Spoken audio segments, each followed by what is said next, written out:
Hello guys, welcome to this video. So in this video we will look at how to create a web application which allows you to extract text from a PDF document using Python, and we'll be using the Poppler library, Poppler, and we also be using Pillow library as well. And there is also a library called as PDF to image as well. First of all, we'll convert the PDF that is selected by the user into an image. So we have this interface. We have the browse files button. So let me select my PDF document. So I will simply select the simple sample.pdf file, and as I select the file you will see the drop down where you can select the actual page number. So it will show the total pages which is there in the PDF document. So in this case 2 pages are there, so you can simply select that from the drop down which page. So the first page, if you see, the live preview is shown to me. The left hand side the PDF document page, and the right hand side we have this actual text extracted. Now you can simply copy to clipboard this text simply. So you can now select the second page.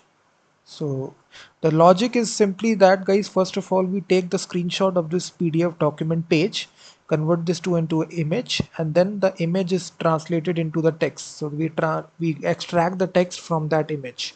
So we are doing the two things at the same time. We take the screenshot of the page and then we extract the text from that image inside Python. So we are using couple of dependencies. So for first we are using PDF to image, which is an open source Python package which allows you to convert your PDF into an image.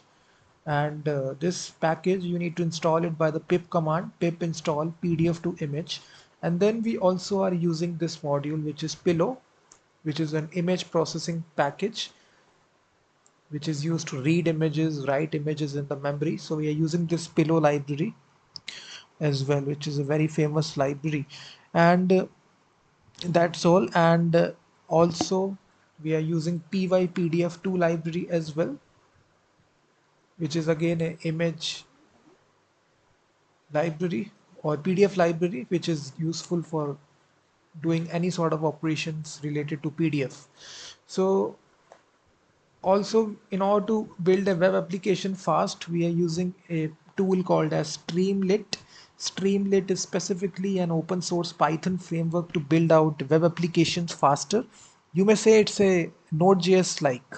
Node.js is used for JavaScript, but inside Python, if you want to build and share data apps, you can use this tool, Streamlit. And you need to install it by using this command pip install Streamlit. So if you're starting for the very first time, simply execute this command to install Streamlit inside your machine. So I've already installed it. So now to get started, we have a simple app.py file. So just create this file, and inside this we will, so first of all, import the Streamlit dependency as st, and then from the PDF to image package we will import this function which is available to us, which is convert from bytes. And then from the Pillow library we need to import the image class. So we have imported all the dependencies, and at last we also need the pypdf2 package as well. And from this package we need to import the PDF reader class. So inside this, guys, we will define our main function using the def keyword. So inside the main function, we will actually be creating a configuration settings by using set page config function. And here you need to provide the title of the page that you want to set. So you will simply say PDF to image and text web app. Very simple. And then we need to give it the title here. Again, the same title we will give PDF to image and text. So if you want to see this on the screen, you can simply start this application. So in the main function right here,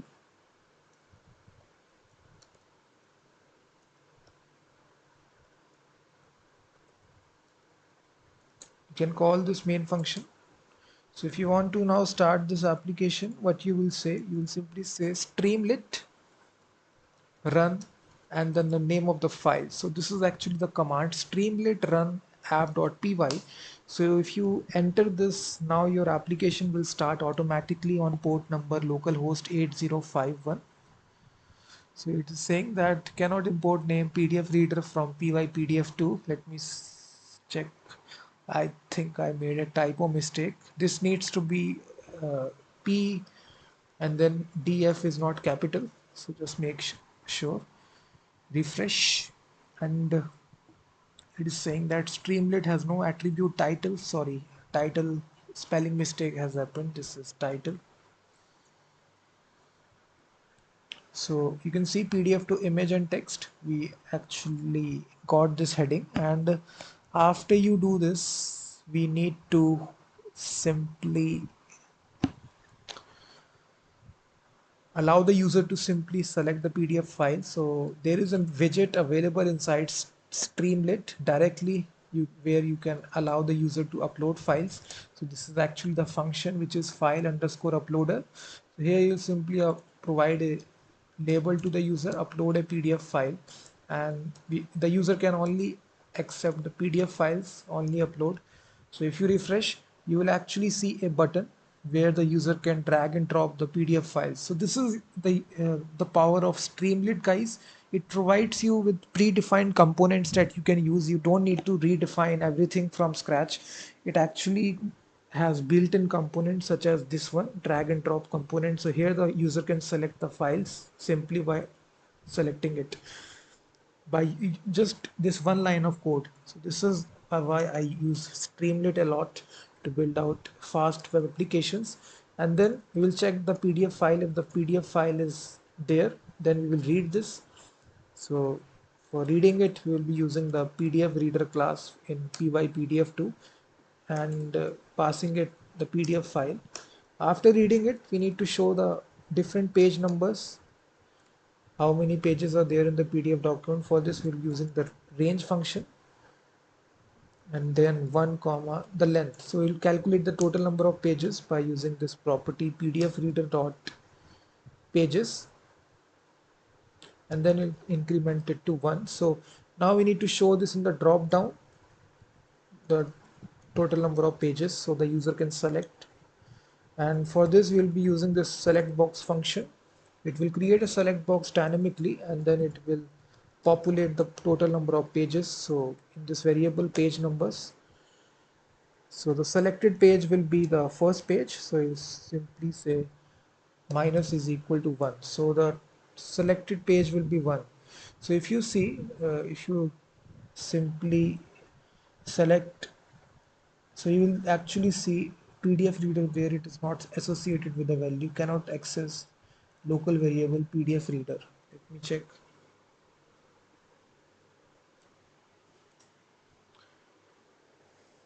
So it is saying cannot access PDF reader.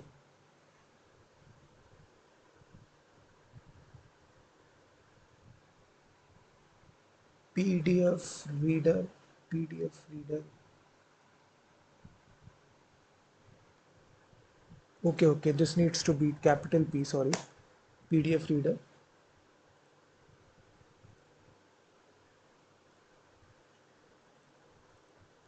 So it is saying that property has no property of length. Let me check. Oh, sorry, this needs to be PDF reader, sorry.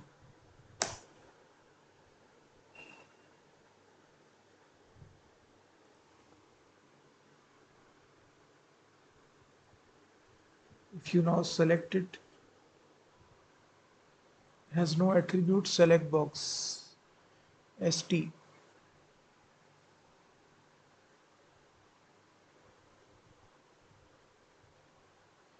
st dot select, sorry, this B is not capital here. This is just a silly typo mistake. So B is not capital. So just make sure that you write the correct code. All the source code is given in the description. So you will now see total number of pages are 2. So it is showing it in the drop down. The user can select whichever page that they want to select. So in this way you can calculate the total number of pages and show it in the select box. So after this, the users select their page number. We will store that, and then we'll create this function converts from bytes. We'll use this function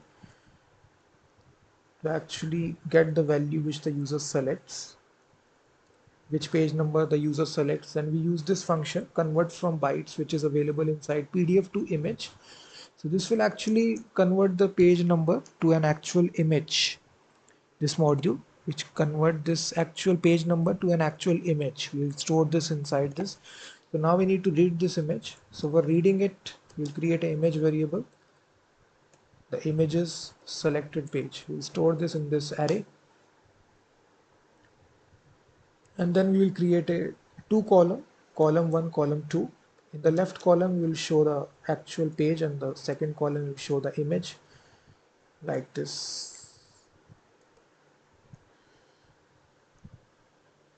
So now in the left column we'll use the image function to actually show the image plus the caption as well, which is you can simply say the page number, which is selected page plus 1.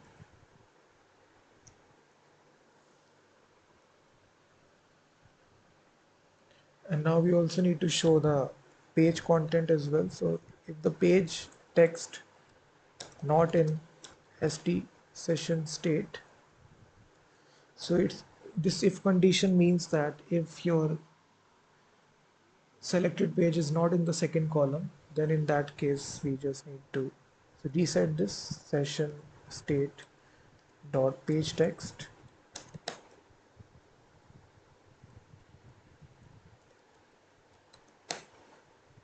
column 2 text area.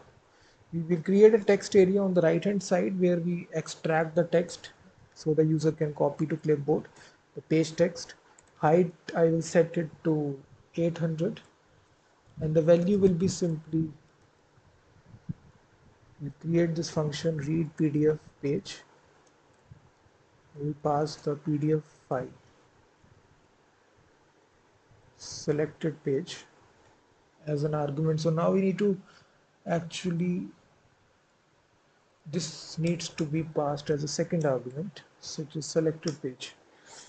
Now we need to create this function read PDF page. So what this function will do, also we need to pass two more arguments. So this is looks like,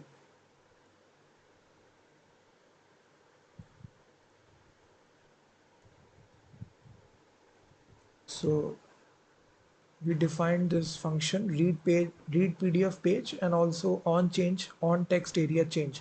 So whenever user selects all the text, we also need to copy to clipboard. We also are passing this argument which is key, which is my text area. So we need to define these two functions at the top.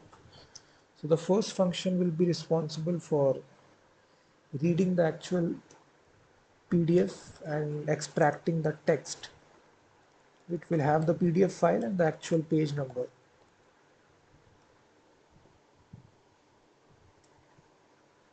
So after this, in order to read the, we'll create a variable right here, PDF reader. Use this PDF reader class. Contains, we'll pass the actual PDF file and the actual page. So PDF reader, and it contains a function pages, and we'll select the page number, and then we'll return the actual text. So it contains a function which is extract text. It will return this. So if you refresh now, you will hopefully see, if I select my PDF document, has no attribute get value.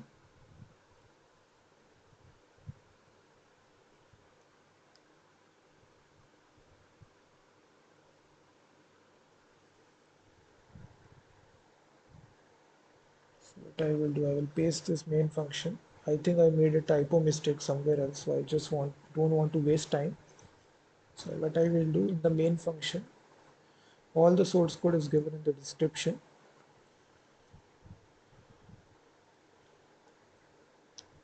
And also do define the second function where we select the A.